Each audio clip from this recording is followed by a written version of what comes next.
तो माता सती भगवान राम की परीक्षा लेकर के भगवान शंकर के पास पहुंचते हैं। भगवान शंकर एक पीपल के वृक्ष के नीचे बैठे हुए थे। तो जैसे ही माता सती उनके समक्ष जाती हैं तो भगवान शंकर कहते हैं कि बताओ देवी, तुमने क्या परीक्षा ली। माता सती भगवान शंकर से झूठ बोलती हैं, कहती हैं कि प्रभु, मैंने तो कोई परीक्षा नहीं ली, मैंने बस भगवान राम को प्रणाम किया और वहाँ से चली आई। भगवान शंकर ध्यान लगा करके देखते हैं तो मुस्कुराने लगते हैं, कहते हैं देखो सती मुझसे झूठ बोल रही है। ये सीता का रूप धारण करके गई थी भगवान श्री राम के पास, जिनको मैं निरंतर भजता हूँ, उनका ध्यान लगाता हूँ। ऐसे प्रभु की पत्नी का रूप धारण करके ये उनके पास गई और उन्होंने इनको प्रणाम किया। तो इस जन्म में तो मैं इनको पत्नी नहीं मान सकता। और मन ही मन भगवान शंकर माता सती का परित्याग कर देते हैं।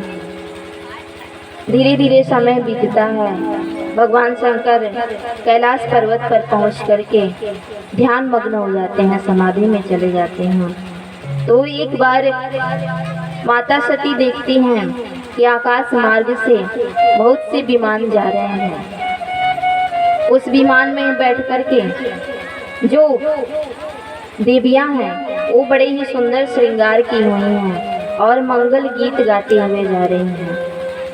जब यह दृश्य देखती हैं माता सती तो सोच में पड़ जाती हैं कि ये देवियां इतना साज श्रृंगार करके सज धज करके आखिर जा कहाँ रहे हैं। जब भगवान शंकर का ध्यान टूटता है तो भगवान शंकर से माता सती कहती हैं कि आजकल मैं देख रही हूँ कि कुछ दिनों से कि जो देवियां हैं वो साज श्रृंगार करके सज धज करके मंगल गीत गाते हुए जाती हैं। जिधर देखो केवल मंगल गीत गाए जा रहे हैं, क्या बात है। तो भगवान शंकर कहते हैं कि देवी, क्या आपको नहीं पता, आपके पिता दक्ष ने बहुत बड़ा यज्ञ का अनुष्ठान किया है, यज्ञ का आयोजन किया है। ये जितने भी देवी देवता हैं ये सब उसी यज्ञ में जा रहे हैं।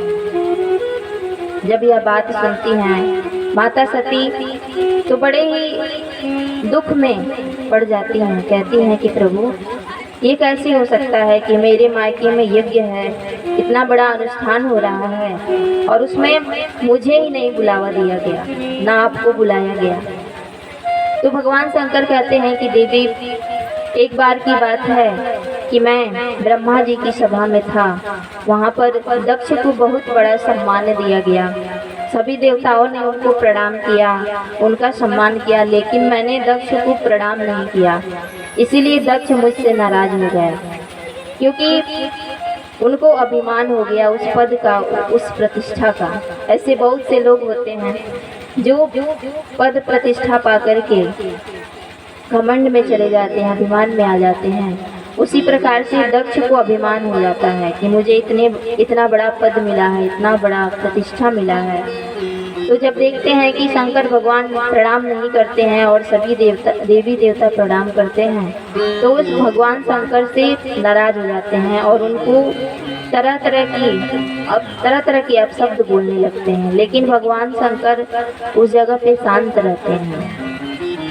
तो वो सारा जो वृत्तांत है, उस सारा कहानी माता सती से बताते हैं कि ऐसी ऐसी बात है, मैंने आपके पिता को प्रणाम नहीं किया, इसीलिए वो मुझसे नाराज हैं और उन्होंने हमें बुलावा नहीं दिया है।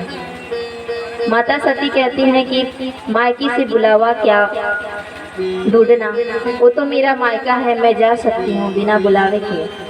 भगवान शंकर कहते हैं कि देवी देखो, बिना बुलावे के कहीं भी नहीं जाना चाहिए। भले कोई हमारा कितना भी सगा हो, उसके यहाँ बिना बुलावे नहीं जाना चाहिए, वरना अपमान होता है। लेकिन माता सती नहीं मानती हैं, कहती हैं कि नहीं प्रभु, मैं तो जाऊंगी।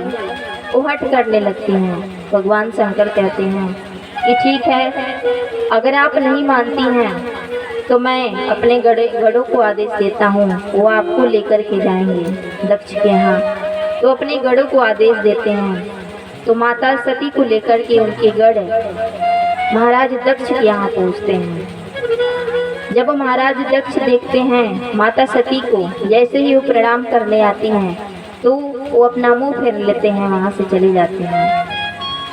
केवल माता जो हैं वो जाकर के उनके गले से लगती हैं, उनका स्वागत करती हैं, उनको सम्मान देती हैं। तो माता सती जैसे ही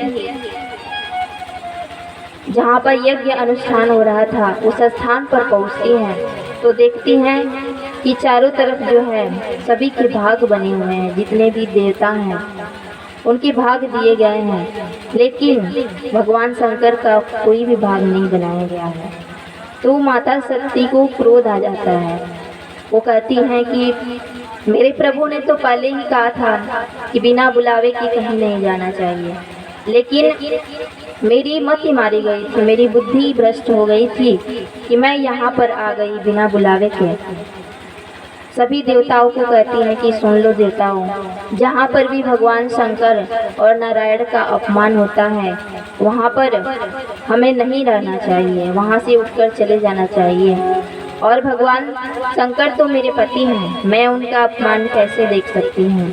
और ऐसा कहते हुए माता सती बड़े ही क्रोध में आ जाती हैं और अपने क्रोध अग्नि के द्वारा उनके शरीर से एक दिव्य अग्नि प्रज्वलित होती है और उस दिव्य अग्नि में जल करके वो भस्म हो जाते हैं। बोलिए भोलेनाथ की, माता सती की। माता सती का जो शरीर है वो जल करके राख हो जाता है। जब गढ़ देखते हैं कि माता सती ने तो अपना परित्याग कर दिया, अपना जो है शरीर जलाकर भस्म कर लिया, तो सारे गढ़ पूरा हाहाकार मचा देते हैं उस यज्ञ में। पूरा यज्ञ अनुष्ठान जो इधर का उधर कर देते हैं, तोड़ फोड़ मचा देते हैं।